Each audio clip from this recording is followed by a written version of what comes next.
done. 2026 Zels, welcome back. 10 from 10. It's just new year, same result. Well done. You guys got a great result of the weekend. This is Investec Champions Cup fortnight. But to get to the Investec Champions Cup, you've got to do it through the URC, you've got to do it through the top 14, and you've got to do it through the English Prem. So we're going to touch on a few games. Had a wonderful 1 week break. I know you didn't have much of a break. You were doing a lot of analysis. I'm not sure you had a break, mate. You're looking lean and mean. It looks like you've been in the gym, mate. Mate, I have. Huh? I've been to gym. It's a good mate of mine. Spoke to a lot of people. People love us, eh? They came over. People love They us. do. They came over to me and they said, listen here. Because obviously you've shot to fame being in that Stormers box. Mate. And they said, you tell a good story, but enough. We need more insight analysis from the coaches. This is the wrong people. Mate. So, especially Gil's brother-in-law, Yeah. Peterson, based in Wimbledon, London. They were here for holiday. His good mate, Bradley Pike, is from Durbanville. He put the hammer blow to me. Really? Enough storytelling, he said. More of Zels. There's never enough And I want more of Zels. I want more of Zels. You did so much analysis on the Bulls at a time when people thought, why? Why? Team that was conceding 5-6 tries a match, Yeah. fading in the last 20 minutes, looking disinterested. 54,000 at the DHL Stadium, South African Derby Day, North versus South, 8-all going into the last few minutes, 1 try apiece. Tell us what was different to what happened to what you analyzed. Mate, what was different was it was 2 South African teams. They say an earthquake is a great leveler, mate. That's exactly what these derbies are. They are earthquakes. And when these guys come up against each other, I think it very much becomes a game of small margins, especially when you've got 17 Springboks or whatever it was on the field going head to head. There's a lot at stake for the team, for the individual. There's some, I guess, long-term international rugby implications to the outcomes of these games. So I think anytime you have a derby, depending on the makeup of the two teams, it can become very intense and probably for the casual fan, not as exciting, I suppose. So you're not going to see, a bear on roller skates. You're going to see 2 Oaks go toe-to-toe. Lots of clinching, lots of rib punches. And that's pretty much what we got. And I thought it was a game, probably the penalty count was a bit high. I think almost 30 penalties in that North South derby. But if you look at the collisions and just the intensity of that game, it was right up there. Well, speaking to one Gavin Rich. The great Gavin Rich, who said it was test match intensity for 40. Mate, Gav was very excited just about to that. highlight how test match intensity was, Brendan Null was there, mate. I haven't seen him for ages. Great to catch up with him. He was at the game. Gav was there. Stevie Null was there. All the big dogs were there, mate. The big dogs were there. You were in the coach's box, mate. It was intense. It was brutal. In the Sunday Times piece that I wrote, I said respect for the Bulls and Johan Ackerman's team, reward for the Stormers. I likened it to how we know rugby should be played. That kind of intensity when 2 heavyweights go up against each other.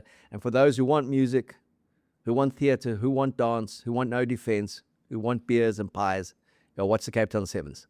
But if you want to watch real rugby, Investec Champions Cup style that's coming up now, best teams play each other, and in their domestic competitions, this was exactly what the build-up to this weekend's Champions Cup needed. Yeah. It needed the Bulls to come out and fire some shots, to throw some big punches, which they did.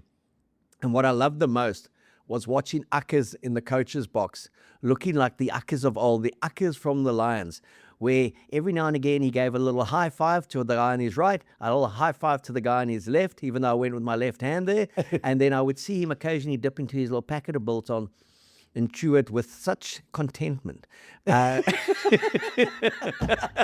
thought that is what He's back. That is what the Bulls have been missing. And we said it. He inherited 2 assistant coaches in Andries Becker and Chris Rousseau. The guys who basically wanted Jake out. Why were they going to be any different to the new guy coming in? And what for me was so fundamentally different was just the attitude of the players, the approach of the players. And it looked like there was a singular mindset to the way the Bulls played.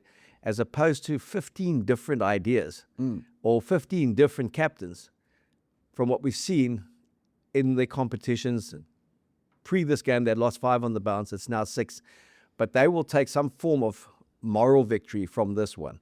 Again, I go back to, you say it's South African derby, but what did they fundamentally, the Bulls, do different to what they've been doing all season? I think a lot of it was game flow. I don't think the Bulls have necessarily changed a lot of what they do. I think there was probably some more efficiency around maybe the set piece and some of the stuff that they try and do. But I don't think it was that the Bulls have changed a lot. I think their line speed was up, so defensively they're showing a bit more intent. It was carry dominance. It was one of those games where it was really the battering rams against each other. And I think the timing of it also played a part. This North South derby, you don't have to convince the players to get up for this. So the physicality was 100% there. And it was a game with a relatively low volume of kicks. I think historically these kind of games generally are a bit more, the coaches are a bit more pragmatic around how they play. There was quite a lot of carrying in this one. And when you throw in the penalty count in there, it became sort of stop-start and then sort of launching from field position. So I'm not so sure you can read too much into what the Bulls have changed just yet, but probably the comfort level that you saw in Akers talks to the comfort level behind the scenes. Maybe the change has given the guys a new lease on life, and I think maybe you're going to start to see that sort of rebuild. For me, the Bulls and the Sharks are two teams that are definitely on the comeback trail. The Sharks taking major strides forwards with JP Peterson, and I think the Bulls are probably a couple of weeks behind them, but on the same path. When you look at that Bulls squad, and we've been saying it from the beginning of the season, they would probably have on paper, and I know games are won on paper, the strongest South African squad. The Stormers would say, hang on a second, we may not have the name players you've got, but we are actually performing better. But when you looked at that Bulls match 23, you looked at various other things, you think, how's this team taking 50 at Northampton? How's this team not scoring a point in 40 minutes against Bordeaux? How's this team being blown away by the Lions in the first 25 minutes? And finally, they came together and they kind of gave a compelling performance of guts. And played for a jersey, played for a coach. That's kind of what I saw in it. I didn't think they were good enough in terms of confidence to win that game because at no stage did they seem to threaten. It seemed to threaten the Stormers. I mean, Ambrose Papi came close, but it would be an individual opportunistic try. Pollard was very clever, read the referee, such experience from a double World Cup winner against an inexperienced referee to score that try. But when it comes to dynamic, big moments, the Stormers just before halftime and just on the end whistle, 2 more tries, and you always felt they could score from that. But you just never felt that the Bulls were actually going to win that game. They were going to come close to a losing bonus point. Is that fair reflection? Is that my Stormers bias coming? Well, mate, I think it's a bit of both. Would it be nice if you told me that sort of midway through the game, because I was biting my nails there in the Stormers box. Like Darbo said, he was convinced that the Stormers would win the game, and he didn't really feel any pressure from the Bulls in terms of the results.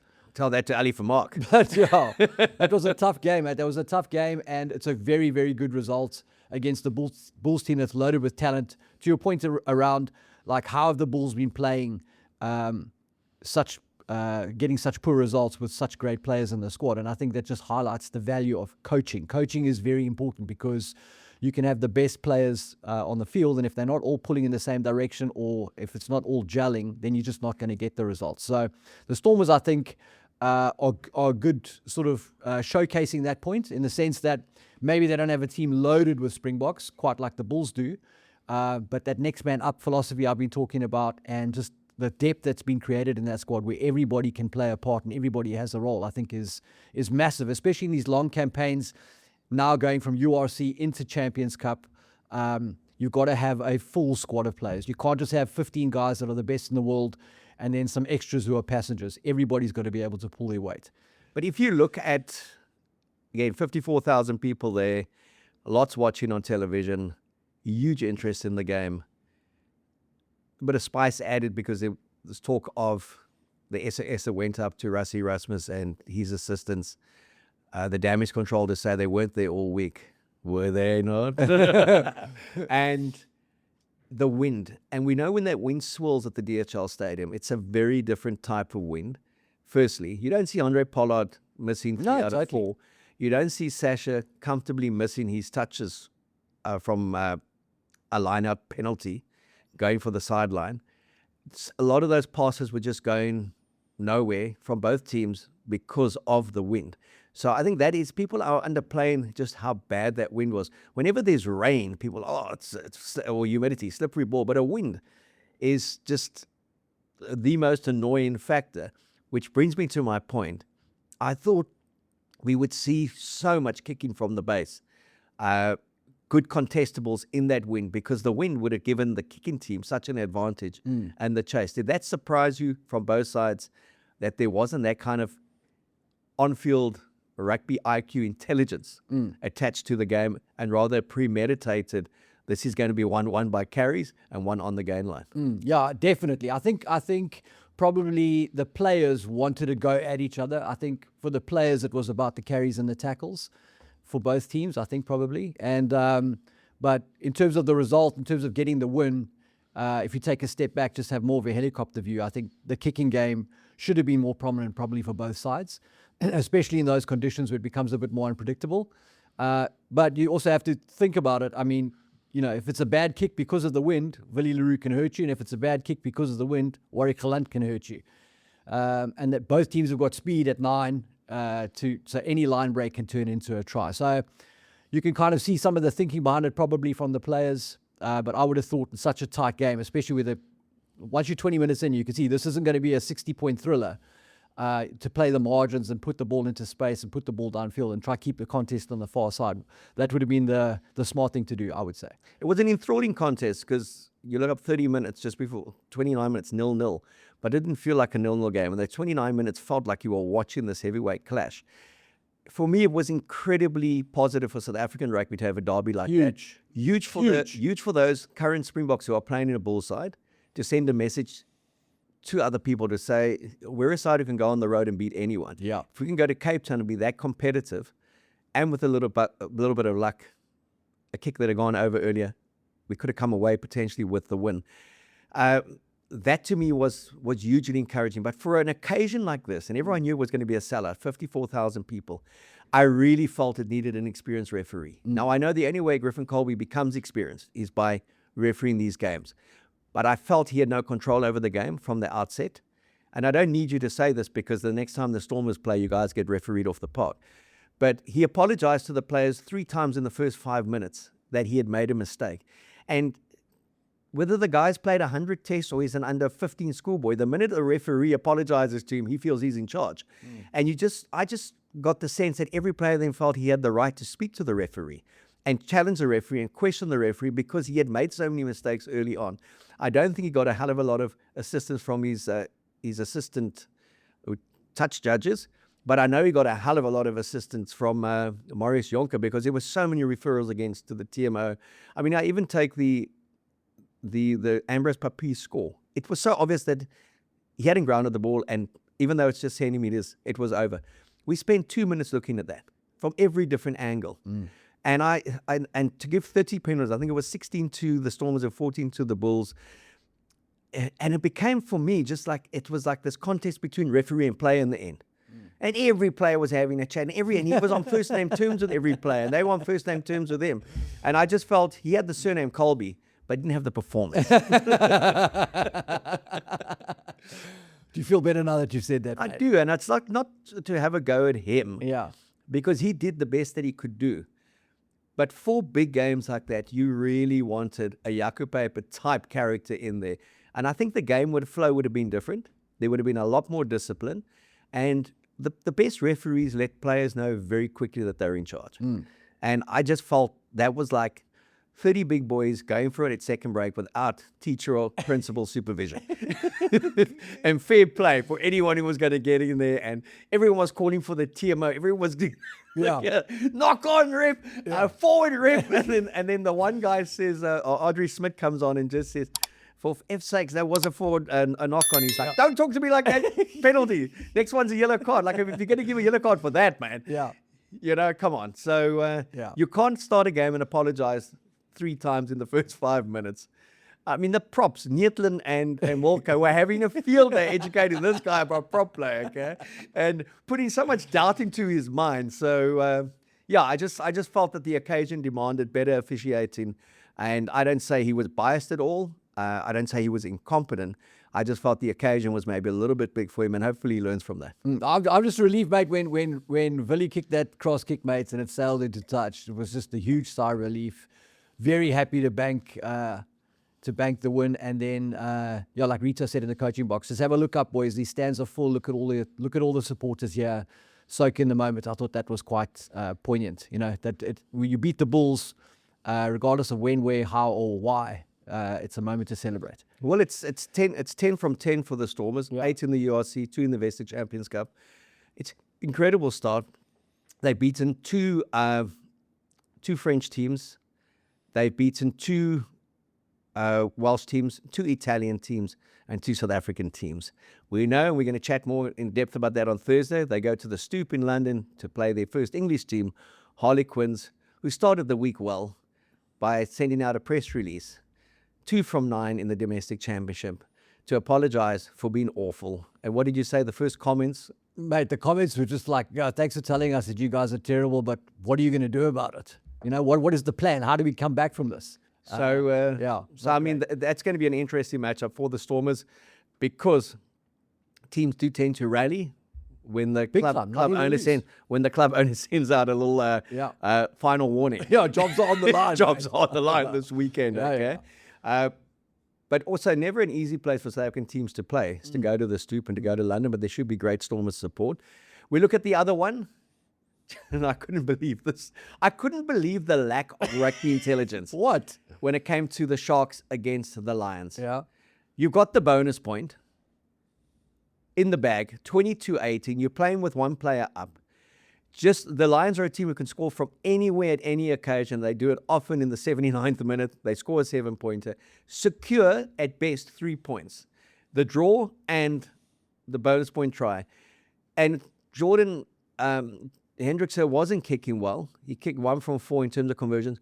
But 2 of the 3 penalties they turned down were smack bang right in front of the poles, which would have taken them out to 25-18.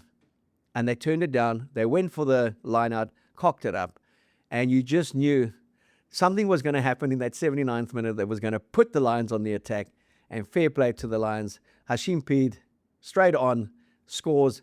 And as someone said, why is he not playing from the beginning? Because of a guy called Morne van der Berg who's a Springbok. Okay? There's a reason he's not playing at the moment. Yeah. But brilliant from the Lions not to go away in that game. Brilliant. To come back and win. But just poor decision-making on the field from the leadership of the Sharks as far as I was concerned. Yeah, so for me, I'm always going to say it. If you feel like you have at least an 80% chance or a 75% chance of converting a penalty, I would always take the 3 points. Unless the time on the clock is less than the deficit on the scoreboard. So, but you say that, mate, the Stormers did something similar and Evan Roos scored a try and people were, elated the Stormers won that game. So in hindsight, it's easy to say they should have taken the points. But in the moment, these coaches, they sort of ride the emotion of the moment and they ride the game flow of the moment. And you kind of live and die on those things, I suppose. I think it's all a blur for you because Ntuna scored the try. Yeah, sorry. Evan Roos was... Sorry. Did you see that second? Yes, I did see the second half, mate. Now, the context there was it was 8-8. Yes. I could understand why the Stormers didn't go for post because both penalties were like 5 to 15 in. And in that wind, Sash had kicked 1 from 3. There was no guarantee he would get it. He gets it. They've got to go back and exit and spend 2 minutes defending. Yes. At 11-8, there's a good chance it becomes 13-11 and they don't get back again. So I understood them saying worst case scenario, get out of this game with 2 points and an unbeaten record intact. And then backing the lineup more. These other guys, there was still 10 minutes to play when they turned down 3 points. And this weird thing about this absolute disdain and distaste for being given 3 points. Like, I'm not going to take it. I'm not going to take it. And then when they eventually do score from the lineup, it's like, what do you say now? Well, you could have been 9 points up by the time you went and took that line-out try. So I just felt win the game first before going for your 5th try. Take the point. I always say take the points, mate. 9 times out of 10, you're going to come out. Well, I don't know if it's 9 times out of 10, but generally the majority of the time, you'll come out with the points positive, a net positive on that. Because at the end of the day, a try is not 7 points, a try is 5 points. You still got to kick those 2. And that same kicker who you're doubting, which is the reason you're putting the kick into touch for the line out, is the kicker who's going to have to convert it to make it 7. So you're looking at 5 points versus 3. And in terms of the volume of kicks that you get at goal, 2 penalties is 6, 1 try is 5. I don't know. For me, it's an obvious. You always take the 3. But if I go back, and the Stormers are the benchmark at the moment, 10 from 10 in all competitions, what's been consistent with you guys is how many times you have taken the option of a 3 in a specific game. Yeah. I mean, the Lions game specifically, a couple of weeks ago. No, Gobbo's good on that. It's like, it's there. Yeah. Take it and continue to build pressure. Build pressure, yeah. There is a thing that the captain and the leadership will trust the momentum on the field. But I just felt that the Sharks needing home wins, desperate to get that against an opponent who doesn't go away, who can trouble them. At 22-18, 25-18, they have to chase the game. Now they need a converted try just to get a draw out of this game.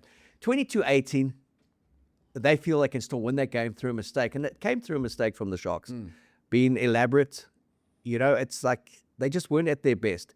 They started badly, 15-0 down, came back well, got the advantage of a red card, and then for me, blew it. And again, JP Peterson was proud of his players for the way they came back, spoke well of them. If this was John Plumtree, he would have said, what the hell was going on there? We need to be consistent in our condemnation of poor decision making. Yeah, I think, look, when JP, mate, if JP says to the media what he says to the team behind closed doors, maybe different things. I think what hurt the Sharks the most was the red card to Ruan Fenter, mate. Because I don't know what it is. You're on a field with 30 players. The other team loses 1 guy. Okay, 1 player. So now you've got 29 players on the field. And then the teams change what they do to try and take advantage of the numerical advantage. Now, if you've got a plan that you believe is going to give you victory over 15 opponents, surely that plan will be even more effective against 14 opponents. You don't need to change what you're doing to try and take advantage of that. I remember when I was helping Gary with USA Eagles. That's Gary Gold. Gary Gold. We did like a little research project on points scored during yellow cards. And we found that the team that didn't concede the yellow card actually had a negative points average during that period because they tried to change what they were doing to take advantage of the numerical advantage. And it just backfired. So if the other team concedes a yellow or a red card, don't change anything you're doing. Just keep hammering with the same plan, and the numerical advantage will come to you. Don't try and chase after it. That'd be my advice. I think the Sharks kind of got their tails up in that moment. Thought, we're going to, their biggest enforcers off the field, let's take advantage. I think if they just stuck to what they were doing, the scoreboard would have come to them. All right, you've seen the Lions. You guys played them a fortnight ago. We saw this in the derby again in Durban. They were pushing the Stormers at the end. Could potentially come out of that game with something. And then they won it in the 81st minute in Durban. Yeah. Why can they do that against very good opposition, loaded with Springboks, and then they go and get rolled by Benetton at home? Yeah. They get rolled by Newcastle Red Bull. What is it in their cornflakes? Yeah, in their hot dogs, mate. The Lions are famous for their hot dogs. What is it that this team goes from granite to putty? Yeah. The minute they're not playing a South African So I think those are the intangibles, right? You're playing a South African team, the emotion is in it, the heart rate's up, the focus is there, and I think also the familiarity. You know what to expect, you know what's coming. There are no surprises. You don't really have to problem solve in the game or deal with ambush situations because you know exactly what this other team does. So it's just about execution and can you bring it emotionally. So you play a team you don't really know very well against players that you maybe don't rate or don't think you're measuring yourself against them. And I suppose maybe that can account for some of the dip in performance. But the Lions are a very savvy team. Chris Smith makes them more dangerous because in games with tight margins, he's the guy who puts the ball between the uprights. And he was the difference in this game, even though it was Pede that scored at the end, a great cracking try. Probably unsportsmanlike conduct there from Pede. You do not take advantage of a tight head prop on the short side, mate. It's just not how you do it, man. It's not cricket, but great try from him. He wouldn't have if it was Walker Lowe. But what I can say about Pete is, like, there's times where the public really nails it. Maybe not for the right reason, but the rugby fans know this is a Oak who's a difference maker. You've got to get him on the field. And yes, he is playing by more van der Berg, but this is a guy you want to see him touch the ball because he is a difference maker. Well, you did say after they won the Under-20 World Championship, get him in and get him in as soon as possible. Yeah, get him on the field, mate. Get him sweating in the jersey and get him doing some damage. That's what he does. So 2 great derbies in terms of representation for South Africa. Both went right down to the wire, which is a good thing. There were no blowouts. But interesting in the rest of the leagues, if you look at top 14, you look at the Prem, and you look at the URC. And as we say, those are the 3 competitions you've got to do well in to get into the Investec Champions Cup. We saw La Rochelle concede 60 points against Toulouse a couple of weeks ago. Anton Dupont was outstanding. And then this week, they put 66 points past Toulon. That is the La Rochelle side. Then you see Bath taking a beating from a Northampton Saints side that rested 6 or 7 of their main line players at home at the Rec, which stunned everyone. And then you get a side like Bristol who are flying, and they would have thought this is a gimme going to Loftus to beat the Bulls. And all of a sudden, the Bulls, Uckers has come out They're and said, back, baby. I'm playing my best possible 23 in these 2 games in the Investec Champions Cup to give us a chance of qualifying, because they believe they can go anywhere in the last 16 and win. And if they've got to take the campaign on the road, they believe they can do so and actually get into that group. So I also think for Uckers, he's got to have more of a short-term view now, because this is a team that has maybe having a bit of a crisis of confidence. So he needs to build momentum now, regardless of what the implications are down the road in terms of player rotation and fatigue. And he needs the Bulls to start stringing wins together immediately. And I think putting his best out there and putting his best foot forward in the Champions Cup this week is a great call. And also, they do get a result against Bristol, and they go to Power, who are second on the table in the top 14. They've kind of sent their second stringers away from home and taken beatings, but at home they've been strong. Yeah. In the top 14, just got edged by Northampton Saints in the opening game of the Investec Champions Cup. But so many enticing and thrilling matchups that are going to happen this weekend in that decisive 3rd week of the Investec Champions Cup. But if you go back again to derbies and what happened in the URC, and you look at the Irish derbies as well, very similar to our derbies. You look at the Welsh derbies, the Dragons. Mate, the Dragons are flying. They just been everyone. Okay, they hadn't had a win for 400 days or something. So I looked at Ulster again, hammering Munster 28-3. Ulster's a team, mate. They 6 from 8. They're second on the table. You look at just how Leinster had to really put it in to get the win against Munster away from home at Thornton Park. The one team there that you think, wow, what's going on? Stuart Lancaster, the big name coach signing, Connacht, they're getting pumped. But those derbies are a huge leveler, especially in the terms of the competition. Yep. And the New Zealand side used to say that in Super Rugby when they're playing the double header, is the advantages to the Australian sides, because the Reds, for example, are playing the Force. The Crusaders are playing the Chiefs twice.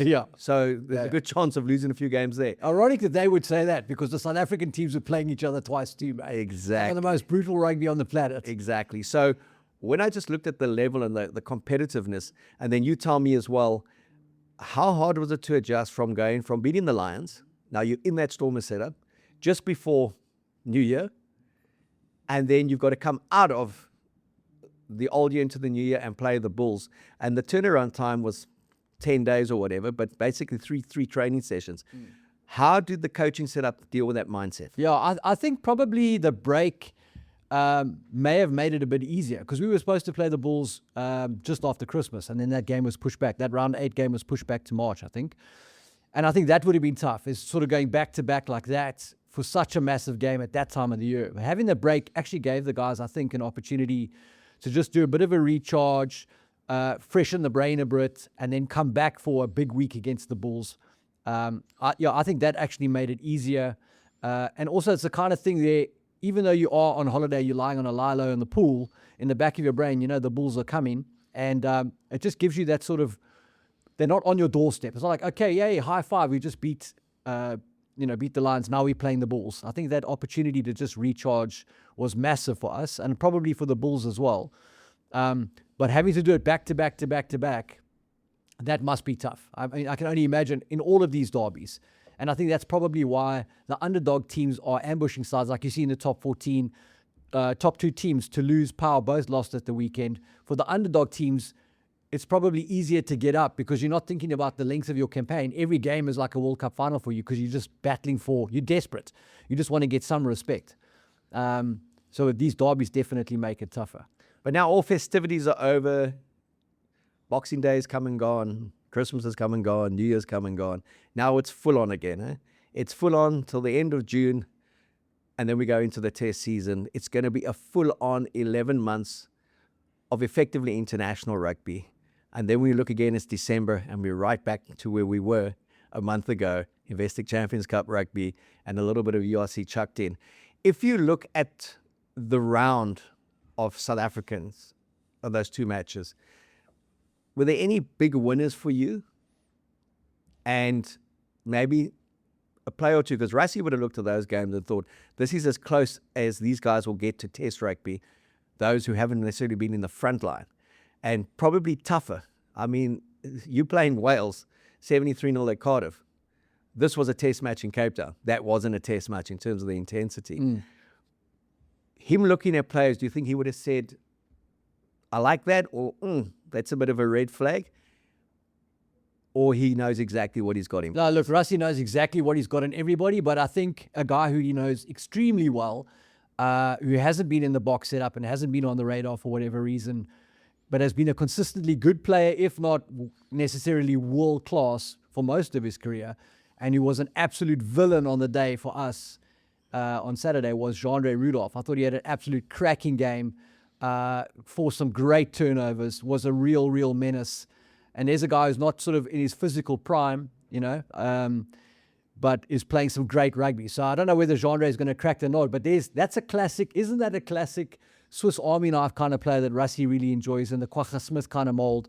Can force turnovers, can carry, can tackle, ferocious, never quits. I thought he had a cracking game. I also thought he was very good. And you mentioned Kwagga Smith, and watching him, I thought, he's got the look of Kwagga. He plays like Kwagga.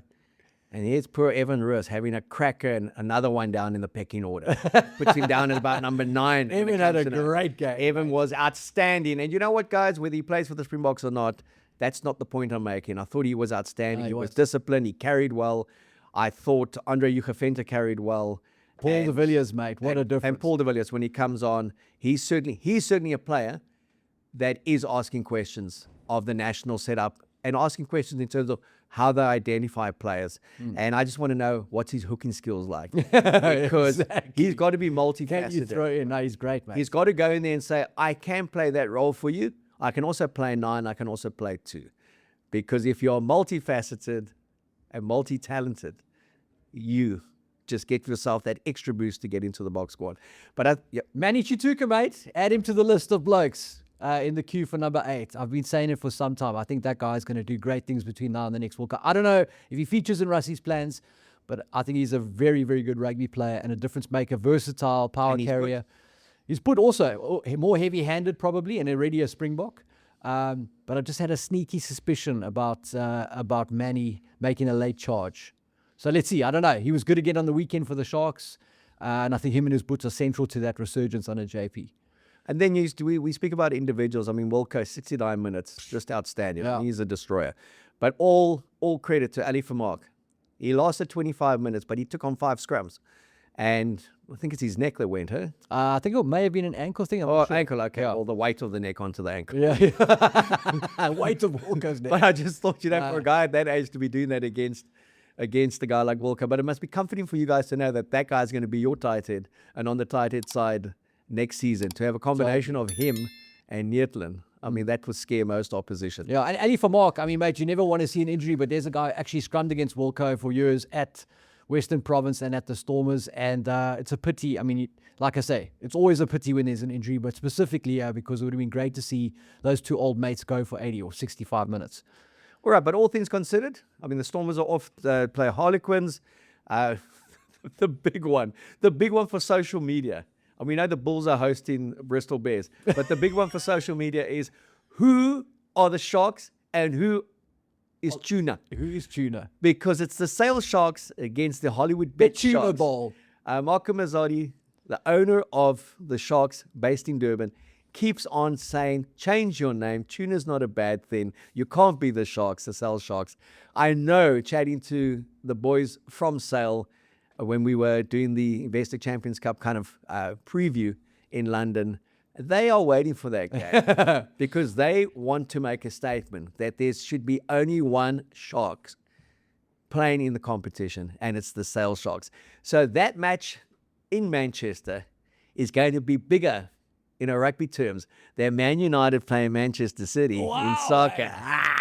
Right. But it's going to be a cracker. And I'm going to be very interested in following those handles this week, because when I did see Marco's wish list for the new year, he said, please give up the name, except that you are Tuna and that we are the real Sharks. Mate, it's the same in Joburg this week where the Lions play Lyon, mate. The same bragging rights are up for grabs, I suppose. I mean, I know Lyon is not Lion, but Lions and Lyon, mate, the big cats are going to have to come to the fore. All right, the big cats will be back. Talking of big cats, Zels, the biggest cat, we'll be back. We'll be back on Thursday where we preview the round 3 of the Investec Champions Cup. There are some thrilling matchups. It's the decisive round. For now, URC is parked for 2 weekends. The Stormers, 8 from 8, leading the way. The only team still unbeaten in all competitions in Europe. The Lions are into the top 8 of the URC. There is going to be a resurgence from the Bulls, and the Sharks, they are a team on the up.